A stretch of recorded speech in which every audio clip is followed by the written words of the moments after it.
Stop waiting for Christ to return from heaven.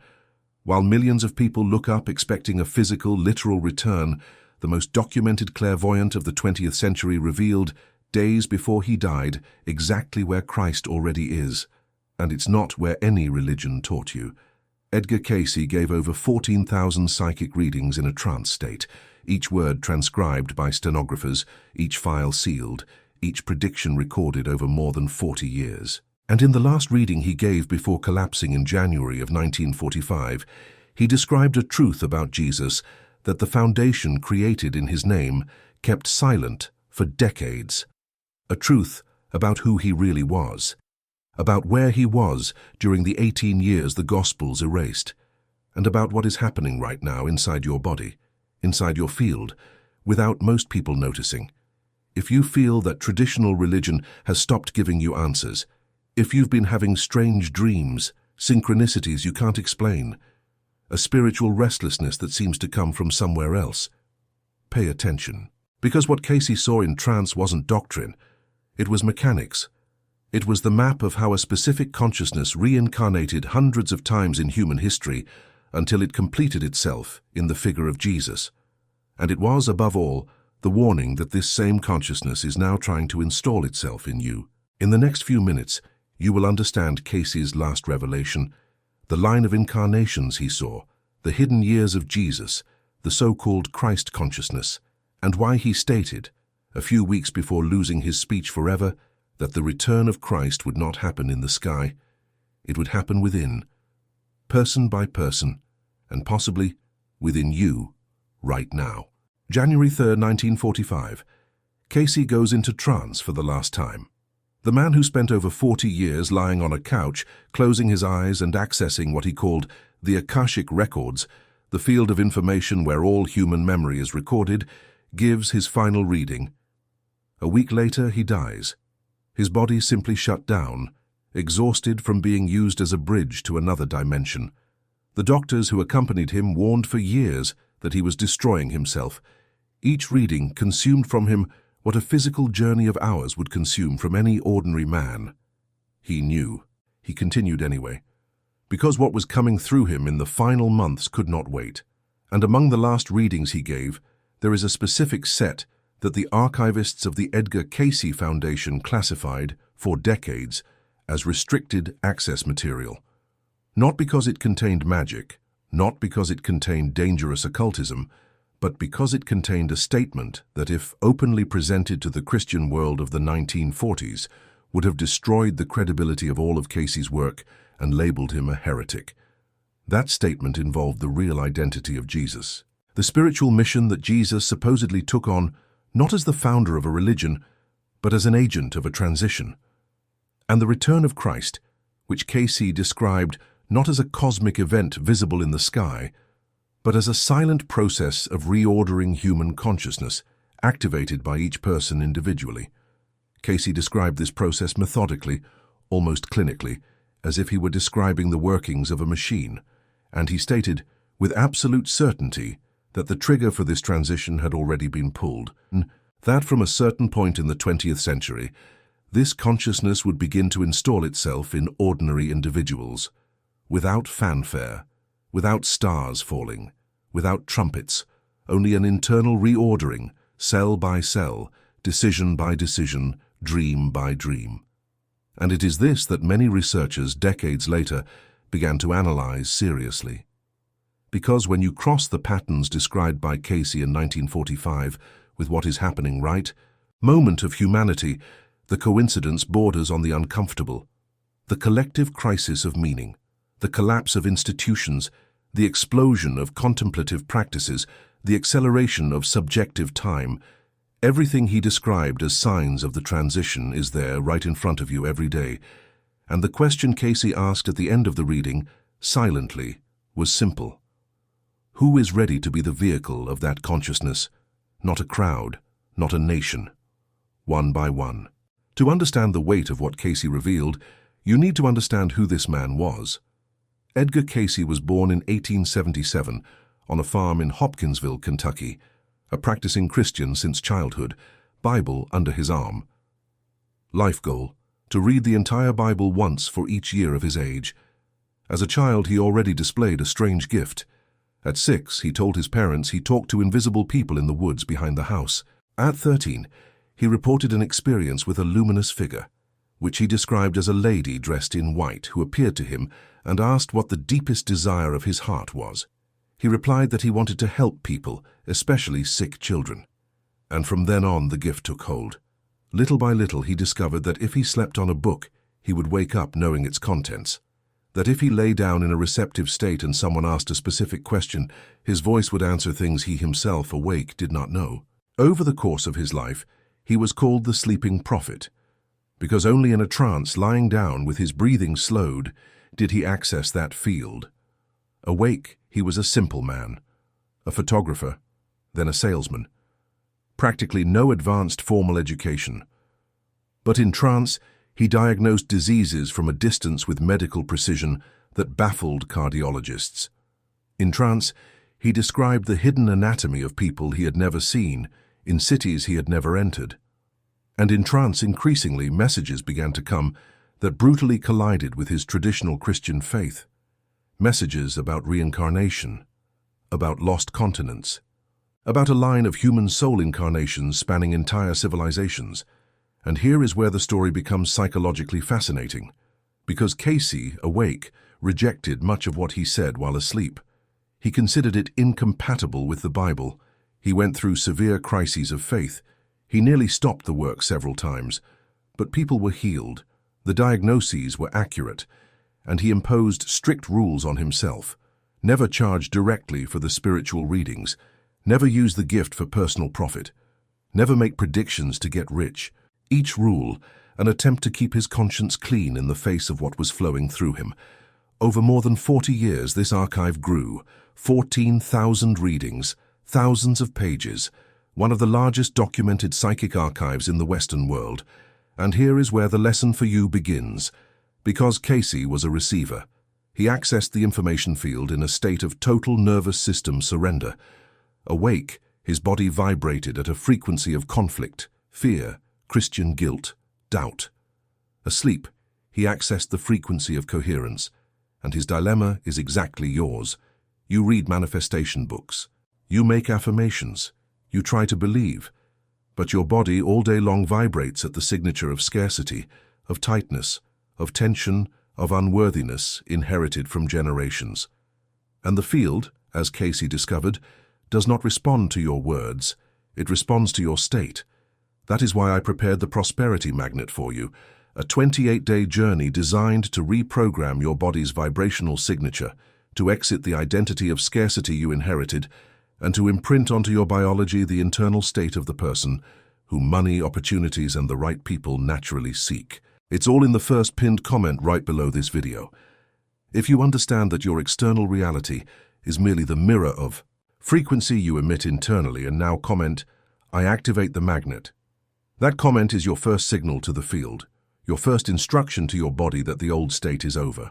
One of Cayce's most unsettling revelations, and the one that most clashed with his Christian upbringing, involved the origin of Jesus' soul. According to the readings he gave in trance, Jesus was not a soul created solely for that mission. He was, in truth, a soul that had passed through a long chain of incarnations, each one refining a specific frequency of consciousness until it was completed in that particular body, in that particular geography, at that particular moment in human history. In several readings, Cayce described what he called the journey of the Christ soul, a path of refinement that began, he said, with the symbolic figure of Adam, not Adam as the literal first man, but Adam as the first spiritual consciousness to take physical form in this plane, with the mission of awakening the divine spark in matter. Then that same soul returned as Enoch, the one who, according to the biblical text itself, walked with God and was taken without passing through death.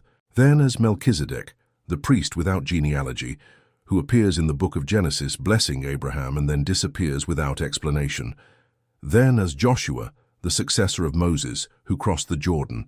Then, in non-biblical contexts, as Hermes Trismegistus, the mysterious figure associated with the Hermetic teachings of ancient Egypt, with inner alchemy, with the Emerald Tablet.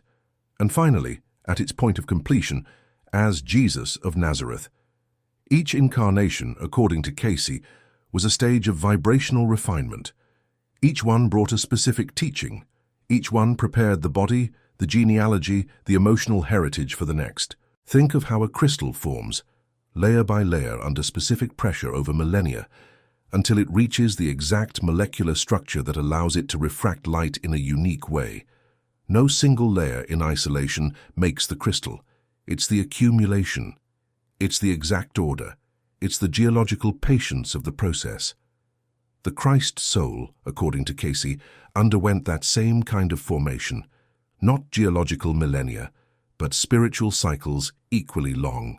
And the implication is enormous, because it means that the so-called divinity of Christ for Cayce did not come ready-made from heaven. It was built. It was refined. It was accessed little by little, like someone tuning a rare instrument over centuries. And it also means that the same process applies to your soul. Your soul, according to Cayce, is a project in progress. Each incarnation, each crisis, each difficult relationship, each moment when you thought you couldn't take it anymore, is a stage of vibrational refinement. The problem is that most people go through life without understanding this mechanism. They repeat the same emotional patterns for decades. They inherit their parents' fear. They pass on the same tightness to their children.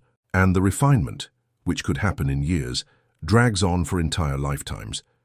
But there is a window. And Cayce identified that window as the present moment.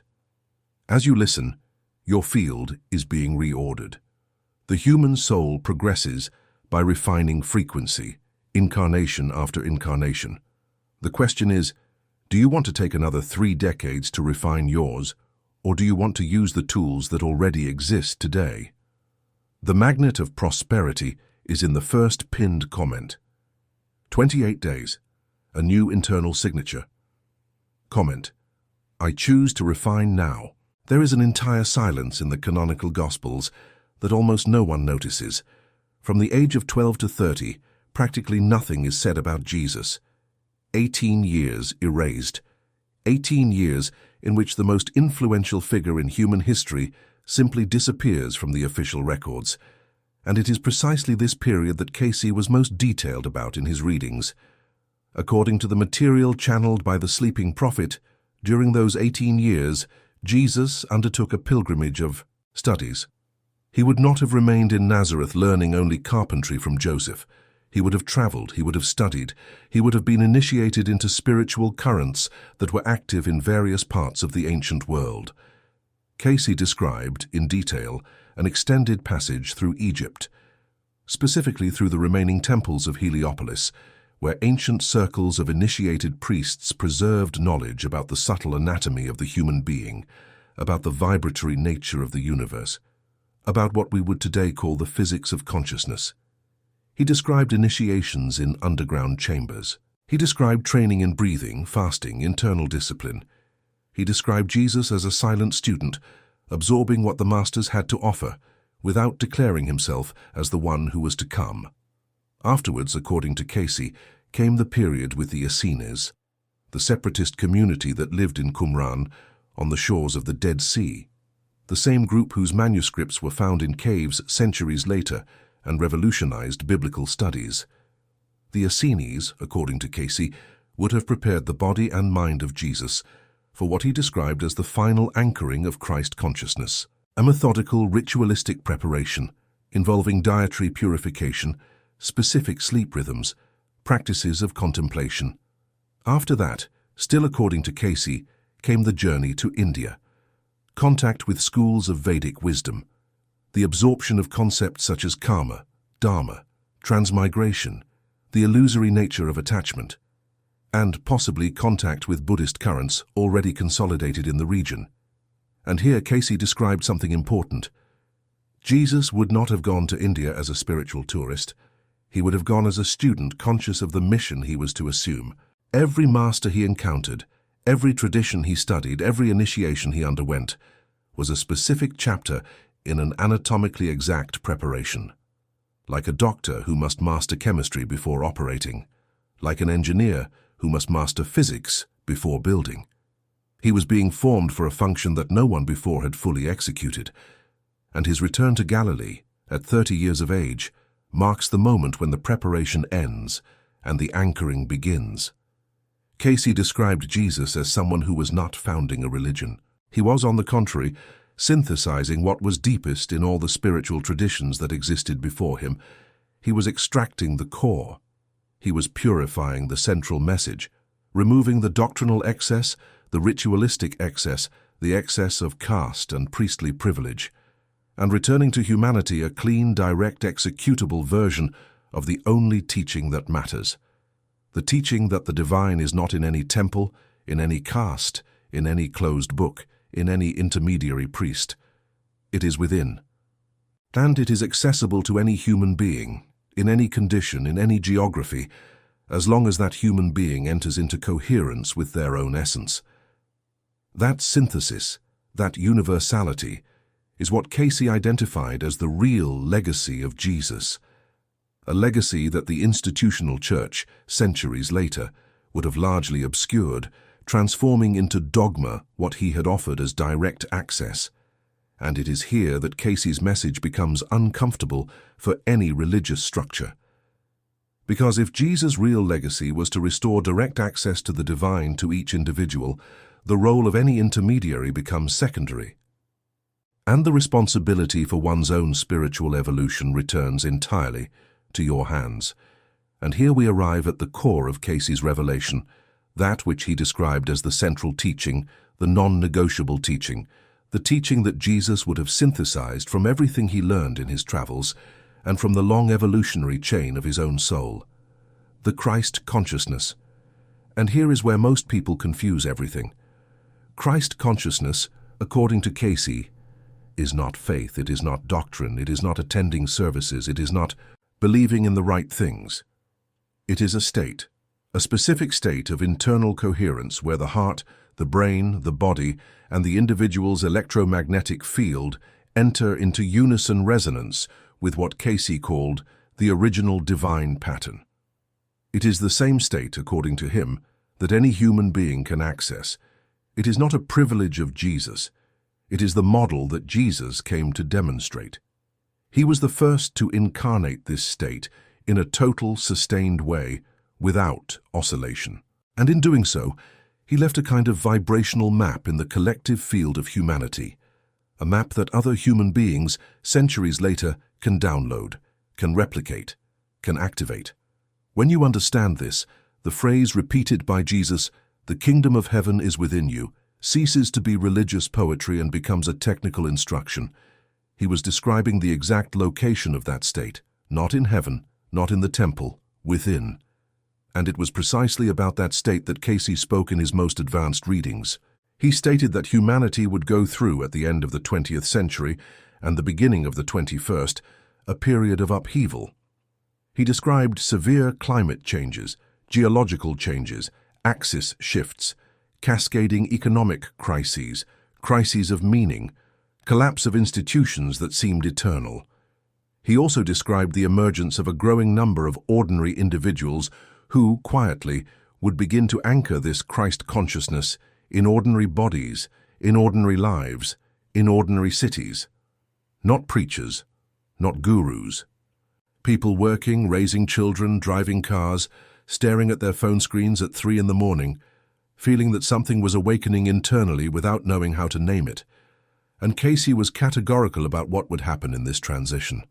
Those who remain stuck in the old state will not survive the energetic transition, not because a vengeful God will punish them, because the frequency of the earth itself is rising, and bodies locked in scarcity, in chronic fear, in deep unworthiness, simply cannot sustain the new vibration. You already feel it. The anxiety with no apparent reason that appears out of nowhere at 3 in the morning. The fatigue that doesn't go away with rest, even when you sleep 8 hours.